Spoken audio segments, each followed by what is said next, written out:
Graça e paz, amados do Senhor, bem-vindos ao nosso encontro semanal. O título da nossa lição de hoje é a criação de Eva, a primeira mulher. O texto bíblico está em Gênesis, capítulo 2, do 18 ao 20, diz assim: E disse o Senhor Deus, não é bom que o homem esteja só, far-lhe-ei uma juntora que esteja como diante dele. Havendo, pois, o Senhor Deus formado da terra todo o animal do campo e toda a ave dos céus, os trouxe Adão para este ver como lhe chamaria. E tudo que Adão chamou a toda a alma vivente, isso foi o seu nome. E Adão pôs os nomes a todo gado e às aves dos céus e a todo o animal do campo, mas para o homem não se achava adjuntora que estivesse como diante dele. Palavra do Senhor. Queridos, nesta lição nós temos um objetivo geral que diz que a missão do homem, outorgada pelo Criador, é: primeiro, glorificar a Deus. Segundo, é propagar a espécie. E terceiro, é administrar o planeta. Nós temos também nessa lição 3 objetivos específicos. O primeiro é apresentar a mulher no plano de Deus. O segundo objetivo desta lição é descrever a criação da mulher. E terceiro é apontar a missão da mulher. Esses são os nossos objetivos. Pois bem, nesta lição mostraremos o lugar da mulher na criação divina e no âmbito familiar. Antes de tudo, declaramos que ela é um ser diferencial e complementar, uma bênção indispensável à criação divina. O Senhor, formando-a a partir da costela de Adão, designou-a para ser, em relação ao homem, uma companhia idônea e sábia. Amados do Senhor, escute o que eu vou dizer. Aos olhos de Deus, Eva era tão importante quanto Adão. Eu vou repetir. Aos olhos de Deus, Eva era tão importante quanto Adão. Embora iguais, cada qual tinha uma missão específica a cumprir. Todavia, foi ao homem que Deus confiou a chefia do lar e o governo da igreja. Porém, entretanto, todavia, nunca podemos nos esquecer que para a missão do esposo e do pastor ser bem-sucedida, a participação de uma mulher virtuosa e cheia do Espírito Santo é indispensável. Eu vou repetir, meu irmão, para ficar gravado isso no nosso coração. Para que a missão do esposo e do pastor seja bem-sucedida, a participação de uma mulher virtuosa e cheia do Espírito é imprescindível. Amado, a postura da mulher virtuosa e cheia do Espírito Santo pode influenciar e muito a vida do marido. Ninguém é fruto de um acaso. E todos nós trazemos na alma o desejo natural de felicidade, que é alcançado com a realização do chamado recebido do Criador, desde que começamos a existir. A postura da mulher virtuosa e cheia do Espírito traz em si a essência do que Deus criou. Assim, amados, não podemos igualar o chamado de uma pessoa com o chamado de outra, muito menos a vocação do homem com a vocação da mulher. São realidades profundamente distintas e igualmente enriquecedoras. Quando cada um assume o seu papel, todos enriquecem. Reconhecer isso já é um passo para a realização plena como pessoa criada e amada por Deus, e isso independente do sexo. Enquanto o homem, por exemplo, traz em si a inclinação natural para ser o provedor do lar, e suas prioridades estão ligadas ao cumprimento de tarefas, a vocação de uma mulher virtuosa, cheia do Espírito Santo, é amar incondicionalmente a ponto de dar a vida se preciso for. É claro que também o homem é chamado ao amor, mas quanto à mulher, além do chamado, existe ainda a necessidade de amar. Querido, eu vou deixar aqui algumas dicas, aproveitando a deixa da lição, que pode ajudar você, mulher, a ser o socorro de Deus na vida do seu marido. Porque a mulher virtuosa e cheia do Espírito Santo, ela precisa ser socorro de Deus na vida do seu amado. Então, a primeira dica, ou seja, o que faz uma mulher virtuosa e cheia do Espírito é encontrar seu lugar e permanecer nele. Ninguém pode dar aquilo que não possui. Portanto, se você deseja ajudar o seu marido, procure antes ser ajudada. Busque a cura interior. Reconcilie-se com a sua história. Peça e ofereça perdão a quem precisar. E lance um novo olhar sobre o mundo. Você é uma pessoa amada, infinitamente por Deus e enviada por Ele com a missão de amar. A partir dessa aceitação, Deus mesmo o conduzirá a passos concretos na direção do seu devido lugar no relacionamento. Segunda dica, o que faz uma mulher virtuosa e cheia do Espírito Santo, ela reconhece o valor do seu cônjuge. Elogie, minha irmã. Palavras de incentivo e gratidão fazem bem a qualquer pessoa, mas quando brotam de um coração ou do coração de quem amamos, tem o poder de curar a nossa alma. Seu marido, ele precisa ser elogiado e reconhecido por aquilo que é e faz, para continuar dando passos aí em direção às revelações, em direção aos milagres do Senhor. Então, não perca a oportunidade de elogiar e dizer-lhe muito obrigada. Mesmo que seja pelas coisas mais simples do dia a dia. A gratidão e o reconhecimento, minha irmã, abrem portas para o amor florescer. A terceira dica, o que faz uma mulher virtuosa e cheia do Espírito, ela tem disciplina, mas prioriza o amor.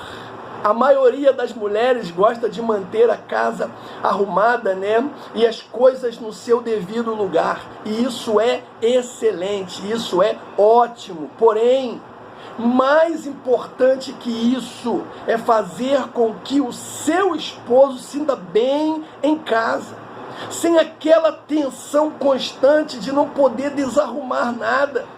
Eu aposto quanto você quiser, minha irmã, que ele prefere ficar ao seu lado de bom humor do que ter a casa impecável e você estressada.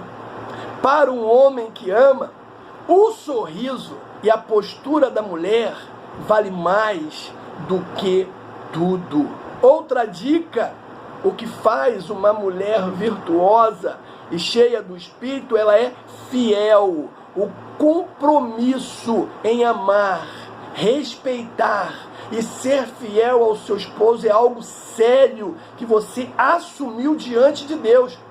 Não o quebre por nada neste mundo. Lembre-se que ser fiel envolve todos os aspectos da vida, desde o material até as aspirações mais profundas da sua alma.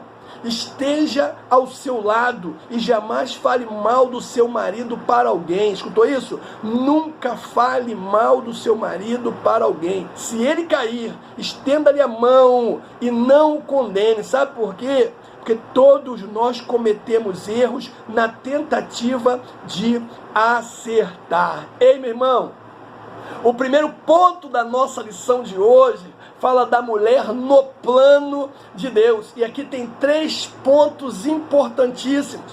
Nós vamos ver que a mulher já estava nos planos de Deus. Nós vamos ver a decisão de Deus em formar a mulher. E nós vamos ver a mulher como uma pessoa necessária. Queridos, a criação de Eva, isso tem que ficar muito claro para nós, não foi um ato improvisado de Deus para contornar a solidão do homem.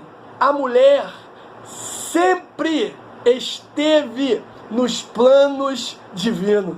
Sendo ela, pois, uma pessoa necessária, o Senhor decidiu racionalmente criá-la a partir de Adão. Ei, escute isso.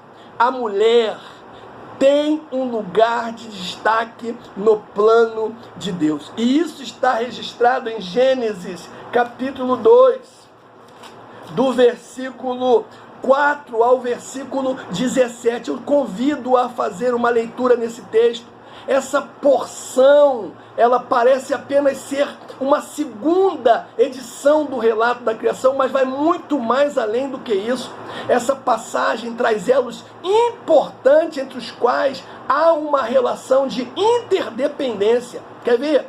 Embora os céus fossem para a terra, nesta não tinha nascido nenhuma planta, porque não havia homem para lavrar o solo, diz o texto sagrado.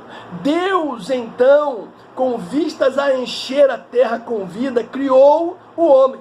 Para o regalo do homem criado, Deus fez o quê? Um belo jardim, colocou nele rios, toda sorte de árvores, meu irmão, frutífera. Contudo, um perigo rondava aquele lugar. Que perigo era esse? O inimigo de Deus, que espreitava ali com intenção de interferir em seu plano. Por causa disso, Deus ordenou ao homem que protegesse o jardim. Para que o homem cumprisse essa função, irmãos, o Senhor Deus falou assim, não é bom que o homem esteja só. Far-lhe-ei uma auxiliadora que lhe seja idônea. Ou seja, dessa forma, a criação da mulher é o último elo da corrente com o qual Deus ele completaria o ciclo necessário para a fecundidade humana, sua multiplicação e o preenchimento da terra. Para o domínio sobre outras criaturas, inclusive Satanás, e para também o cultivo e a proteção do jardim. Amados, Deus considerou que não seria bom que o homem ficasse só, e o próprio homem já sentia a falta de uma pessoa que o completasse. Portanto, em determinado momento, tanto Deus como o homem se deram conta da importância da mulher. A mulher era necessária para o homem, mas também para o propósito eterno de Deus. Você pegou a visão? A mulher já estava nos planos de Deus. Quando no 6º dia da criação, Deus anunciou a criação do ser humano, tinha ele em mente tanto o homem quanto a mulher. Sem esta ou sem aquele, a humanidade seria impossível. Dá uma olhadinha em Gênesis 1, 26. Aí nós vemos o quê? Outro ponto dentro desse primeiro tópico, a decisão de formar a mulher. A formação de Eva foi um ato muito particular de amor e bondade de Deus Pai para com o homem. Afinal, amados, Adão é designado na Bíblia como filho amado e querido de Deus. Então, ao contemplar a solidão e a tristeza do homem, declarou o Pai Celeste: não é bom que o homem esteja só. Far-lhe-ei uma adjuntora que esteja como diante dele. Na criação da espécie humana, homem e mulher, escute isso, o verbo fazer é usado pela divindade na primeira pessoa do plural. Que diz o texto? Façamos. Então, trata-se de uma decisão formalmente colegiada. Porém, todavia, entretanto, na formação de Eva, o Senhor usa o mesmo verbo agora, na primeira pessoa do singular. E detalhe, no tempo presente, ele diz o quê? Far-lhe-ei, realçando a iniciativa particular do Pai Celeste, sempre amoroso, solícito e atento às necessidades do seu filho, como diz Mateus 6, versículo 32. Aí o outro ponto dentro desse tópico fala da mulher como uma pessoa necessária. Meu irmão, se por um lado a mulher provém do homem, por outro, todo homem, exceto Adão, é claro, provém da mulher. E é isso que Paulo fala, escrevendo aos Coríntios, na primeira carta, capítulo 11, versículo 12. Portanto, há entre ambos os sexos harmonia e perfeita completude. O livro de Cantares, você sabe perfeitamente disso, é o mais perfeito exemplo da amizade entre os cônjuges. Aí nós temos o segundo tópico da lição, que fala da criação da mulher. E aqui é muito legal, porque nós vamos ver também 3 pontos maravilhosos. Primeiro, é a primeira anestesia. Segundo, é a primeira cirurgia. E terceiro, é a primeira engenharia genética. Cara, isso é sensacional. A formação da mulher foi um ato mais elaborado e complexo do que a criação do homem, pois envolveu o uso de uma anestesia natural, um procedimento cirúrgico. O Senhor foi o primeiro cirurgião, amados. Ele que inventou a tal da anestesia. Porque, em primeiro lugar, o Criador agora, também cirurgião, coloca Adão para dormir. É o mesmo procedimento feito por um cirurgião, quando vai fazer uma operação. A primeira coisa que ele faz é colocar o guerreiro para dormir. E assim aconteceu com Adão. Ele entrou num sono profundo de Gênesis 2:21. Aí ele parte, o Senhor, o nosso cirurgião, para a primeira cirurgia. Isso é muito legal, porque estando Adão já adormecido, Deus abre-lhe o peito e extrai uma das suas costelas. Em seguida, ele fecha-lhe a cisão com carne. Gênesis 2:21. A cirurgia, ela é bem sucedida, como diz o texto. A plástica, ela é perfeita, como diz Jó 5:18. Deus, irmãos, conhece plenamente a nossa estrutura. Sabe por quê? Porque Ele é o nosso Criador. É o que diz o salmista no Salmo 103, versículo 14. Agora, Jesus também é um perfeito cirurgião. Isso está escrito lá em Lucas 22, no momento em que Jesus ele é preso. Diz a palavra que quando os soldados eles chegaram para prender Jesus, Pedro saca da sua espada e corta a orelha do soldado Malco. E naquele momento, aleluia, Jesus Cristo ele faz também a sua cirurgia. Ele pega a orelha e coloca no mesmo lugar ali. O soldado sai feliz da vida. Dá uma olhadinha aí, Lucas 22, 50 e 51. E também vamos ver a primeira engenharia genética.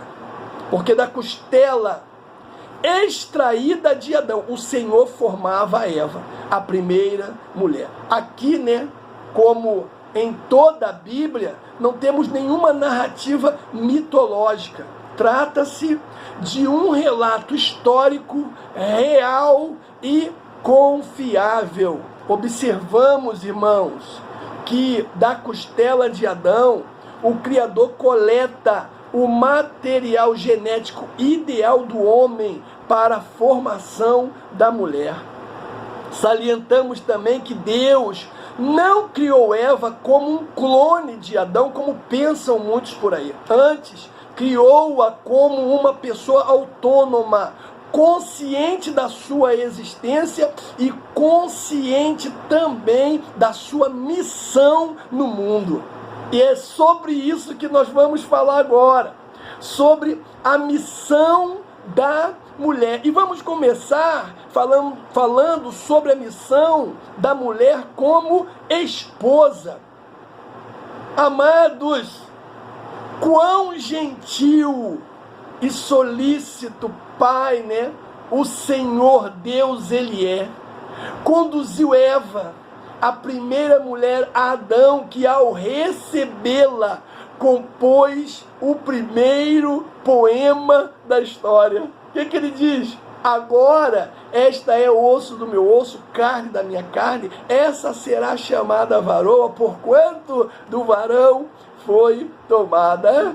Eles dizem que dão nome, né, ao primeiro poeta, mas na verdade o Senhor, ele, além de ser o primeiro cirurgião, ele também é, Adão, na verdade, né, é o primeiro poeta. O que eu quis dizer é que, como Deus, ele é o primeiro cirurgião, Adão, ele é o primeiro poeta. Então, nessa missão, a mulher ajudará o esposo com seus conselhos sábios e oportuno, com as suas orações e com seu trabalho no gerenciamento da casa. É o que diz Provérbios 31. Ela é a grande economista do lar. Ei, meu irmão, Deus colocou alguém ao seu lado que tem uma capacidade enorme, ungida, para administrar, te ajudar aí a administrar a sua casa. Ela é uma economista top de linha. Agora, se a esposa não for sábia e idônea, ela acabará destruindo o esposo e os filhos com as próprias mãos, é o que diz Provérbios 14, versículo 1. Então, aí está, né, a missão da mulher como esposa.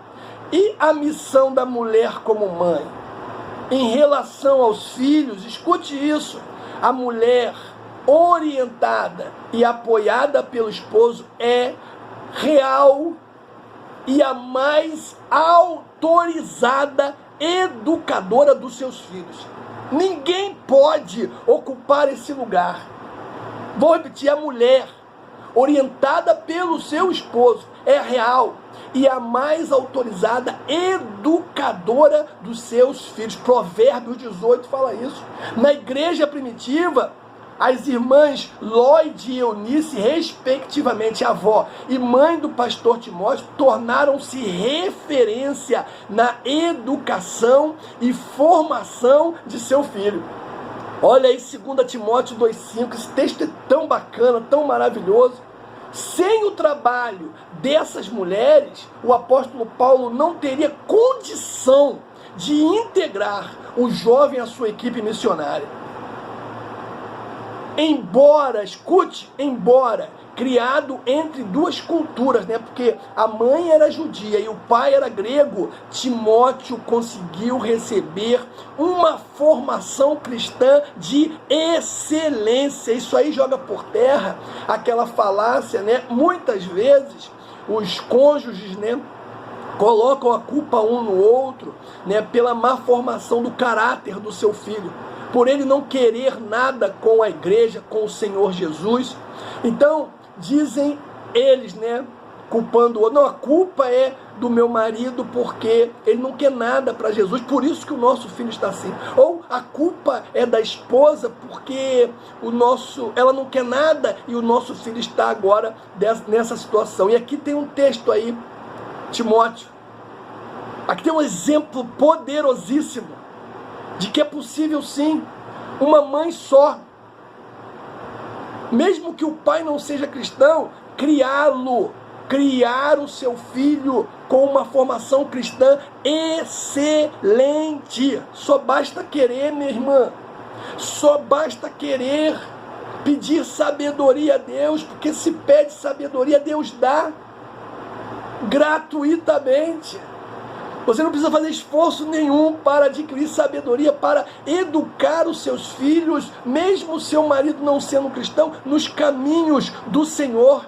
Deus, Ele capacita. Deus dá estratégias. Deus mostra como fazer. Então, essa é a nossa lição de hoje. Eu quero concluir, mas eu quero lembrar o que nós falamos aqui nesta lição.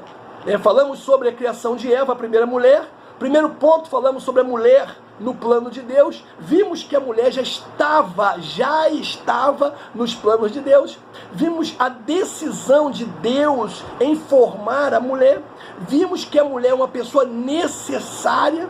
Segundo ponto, falamos sobre a criação da mulher. E aí nós vimos, irmãos, que a primeira anestesia, o Senhor fez isso. Vimos a primeira cirurgia, Deus foi o primeiro cirurgião da história. Deus foi. E terceiro, falamos sobre a engenharia genética. E no último ponto, o último tópico da nossa lição, falamos sobre a missão da mulher. A missão como esposa e a missão como mãe. Amados, o Senhor Deus criou a mulher com a nobre missão de auxiliar e completar o homem. Juntos formam a humanidade. Sozinhos e isolados tendem a desaparecer. Por esse motivo, a missão da mulher cristã, a semelhança da esposa virtuosa de Provérbios, deve ser cumprida de acordo com a poderosa palavra de Deus. E sempre com o auxílio do Senhor, como diz Gênesis 4, versículo 1. A mulher, enfatizo, deve ser vista e tratada como co-herdeira da vida eterna. 1 de Pedro 3, versículo de número 7. E que o Senhor te abençoe poderosamente.